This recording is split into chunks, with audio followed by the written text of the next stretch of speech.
మా చెల్లి వాళ్ళ స్కూల్లో సైన్స్ ఫేర్ సెలబ్రేషన్స్ జరుగుతున్నాయంటే వెళ్ళామండి. ఒక్కొక్క స్టూడెంట్ ఒక్కొక్క టాపిక్ మీద ప్రిపేర్ అయి ఉన్నారు. వాళ్ళు చెప్పేదాన్ని బట్టి మనకి నచ్చినన్ని ఓట్స్ వాళ్ళకి వేయచ్చు. అదేనండి ఎక్సలెంటా, గుడ్డా, యావరేజా, బ్యాడా అని మొత్తం రామాయణం అంతా చాట్లో నింపేశారు. అన్ని కాండాలు ఉన్నాయి ఇందులో. మనం దివాళీ ఎందుకు సెలబ్రేట్ చేసుకుంటాము, అలాగే ఉగాది ఎందుకు సెలబ్రేట్ చేసుకుంటాము అన్నీ మంచిగా చార్ట్స్లో నింపేశారు అండ్ మంచిగా చెప్తున్నారు. చిన్న చిన్న పిల్లలు ఇంత ప్రిపేర్ అయి చెప్తున్నారంటే అది సింపుల్ విషయం కాదు, చాలా కష్టం ఉంటుంది. అందరికీ ఎక్సలెంట్ వేసేసాను. మా చెల్లి ఈ కాక్రోచ్ తో ఎక్స్పెరిమెంట్ చేసింది.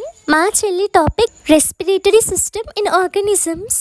ఇవి ఎర్త్ వార్మ్స్ లా కనిపిస్తున్నాయి కానీ ఇవి ప్లాస్టిక్ వి. ఇది గోట్ హార్ట్ అన్నమాట. గోట్ ఆర్గానిజమ్స్ అన్ని తీసుకొచ్చి వాటిని చూపించి ఎక్స్ప్లెయిన్ చేస్తున్నారు. రియల్లీ చాలా డేర్ ఉండాలి ఇలా పట్టుకొని ఎక్స్ప్లెయిన్ చేయడానికి. పిల్లలందరూ చాలా బాగా చెప్తున్నారండి. దీనికి మెయిన్ రీజన్ వాళ్ళ టీచర్స్ ఎక్స్ప్లెయిన్ చేయకపోతే పిల్లలు ఎలా నేర్చుకుంటారు? Definitely Sri Chaitanya school teachers ని అప్రిషియేట్ చేయాల్సిందే. కమింగ్ టు డెకరేషన్ అయితే చాలా బాగా చేశారండి. చాలా కష్టపడి